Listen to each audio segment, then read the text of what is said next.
माननीय खासदार निलेशजी लंके साहेब, सामान्य माणसाचा असामान्य आवाज, मान्य खासदार निलेशजी लंके साहेब. लोकनेते राजाराम बापू पाटील यांच्याबद्दल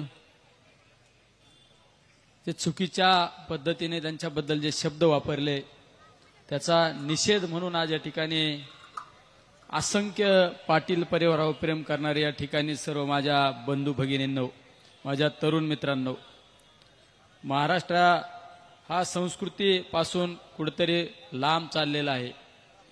आज या ठिकाणी प्रत्येकाच्या भाषणामध्ये एक उद्रेक होता.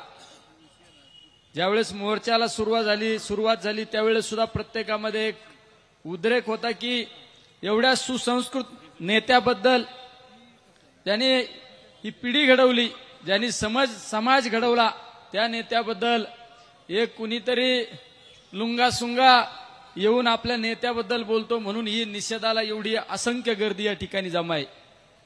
आता एका वक्त्याने सांगितलं, हे बोलणारे ठेवलेले, याचा जो आका आहे ना, आका जो कुठेतरी इशीत बसून सांगतो, जाती जातीमध्ये भांडणं लावून देतो, समाजामध्ये चांगलं काम करणाऱ्या नेतृत्वाबद्दल कोणाला तरी गरळ ओकायला लावतो, त्या आकालाच धडा शिकवला पाहिजे. नाही सगळ्यात महत्वाचं आहे, कारण आज यांच्याकडे द्यायला काय नाही. देशाची परिस्थिती पाहिली, राज्याची परिस्थिती पाहिली, लोकांना निवडणुकीमध्ये मोठमोठ्याले आश्वासनं दिले, पण यांच्याकडे द्यायला काय नाही. मग आता लोकांना डायव्हर्ट कसं करायचं? मग हिंदू मुस्लिम, अरे 2014च्या आधी सर्व समाज एकत्र येऊन सण उत्सव एकत्र साजरे करीत होते, आणि असं काय झालं अचानक? राज्यामध्ये जाती जातीमध्ये संघर्ष निर्माण करून देण्याचं काम यांनी जाणीवपूर्वक केलं, कारण यांच्याकडे विकासाचा अजेंडा नाही. आज राज्यामध्ये अतिशय जास्त पावसामुळे, ढगफुटीमुळे शेतकरी हवालदिल झाले, शेतकऱ्यांचं नुकसान झालं, शेती वाहून गेली, माल वाहून गेला, घरं वाहून गेले, दुकानं वाहून गेले. त्यांना त्या ठिकाणी तात्काळ मदत करणं गरजेचं आहे, पण त्यावर कोणाला बोलत नाही. शेतीमालाला काय परिस्थिती आहे, आज कांद्याची काय परिस्थिती आहे, ऊसाची काय परिस्थिती आहे, सोयाबीनची काय परिस्थिती, कपाशीची काय परिस्थिती, दुधाची काय परिस्थिती आहे. माझ्या शेतकऱ्याला आत्महत्या करण्याची वेळ आलेली आहे, त्यावर कुणी बोलायला तयार नाही. आमच्या तरुण बेरोजगारांबद्दल बोलायला तयार नाही कुणी. फक्त समाजामध्ये संघर्ष निर्माण करायचा, समाजामध्ये काही असे वाचाळवीर तयार करून ठेवले त्यांनी, गावागावात जायचं आणि काहीतरी गलिच्छ पद्धतीने बोलायचं आणि लोकांचं लक्ष डायव्हर्ट करायचं. त्यामुळे त्यांना धडा शिकवण्याची वेळ आलेली आहे, धडा शिकवण्याची वेळ आलेली. मी तर या सगळ्यांना सांगतो, हे पोलीस बाजूला ठेवा एकदा, आणि होऊन जाऊन द्या. तुमच्यात काय कितने तुम हमारे में कितना दम है और तुम्हारे में कितना दम है, एकदा दाखवू ना. हे घेऊन फिरताना काल कुणीतरी सांगितलं, जो कुणीतरी वाचाळवीर बोलला तो पहिला 2 पोलीस घेऊन फिरत होता, आता 4 पोलीस दिलेत, आता 10 देतील.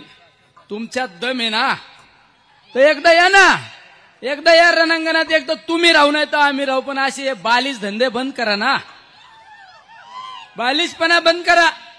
आणि सांगितलं जातं, मीडियावर सांगितलं जातं, आम्ही समज देऊ.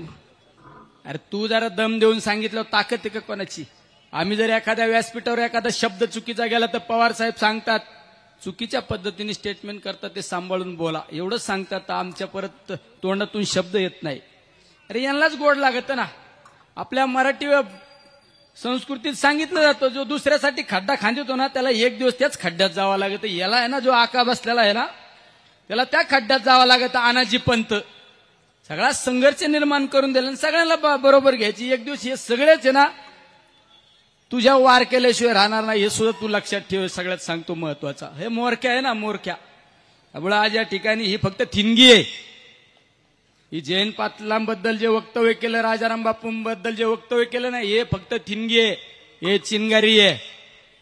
त्याला आग लागल्याशिवाय राहणार नाही, हे लक्षात ठेव. तू बसलेला असं नाही तिकडे येशीच्या मागं पुढं लाल दिव्याच्या गाडी घेऊन फिरणाऱ्यांना सांगतो मी, हे फक्त थिनगी आहे, त्याला आग लागल्याशिवाय राहणार नाही. कारण या भूमीने या सांगलीकरांनी, या सातारेकरांनी, या कोल्हापूरकरांनी राज्याला दिशा दिलेली. यशवंतराव चव्हाण, वसंतदादा पाटील यांनी राज्याला दिशा दिलेली आणि त्यांच्याच पावलावर पाऊल ठेवून समर्थपणे या राज्याचं, देशाचं राजकारण केलं. संस्कृतपणे, सुसंस्कृतपणे केलं असं ते आदरणीय पवार साहेबांनी, आदरणीय पवार साहेबांच्या नेतृत्वाखाली आपण सगळेजण काम करतो. त्यामुळे तुम्ही जे वक्तव्य केलं त्याला तुम्हाला धडा शिकवल्याशिवाय जनता तुम्हाला स्वस्थ बसणार नाही हे तुम्हाला या ठिकाणी सांगतो. या ठिकाणी असंख्य जयंत पाटील साहेब असो किंवा आमच्या राजाराम बापू पाटलांबद्दल प्रेम करणारे असंख्य या ठिकाणी जनता उपस्थित आहे. तर सर्वांना धन्यवाद देतो. थांबतो. रामकृष्ण हरी. धन्यवाद.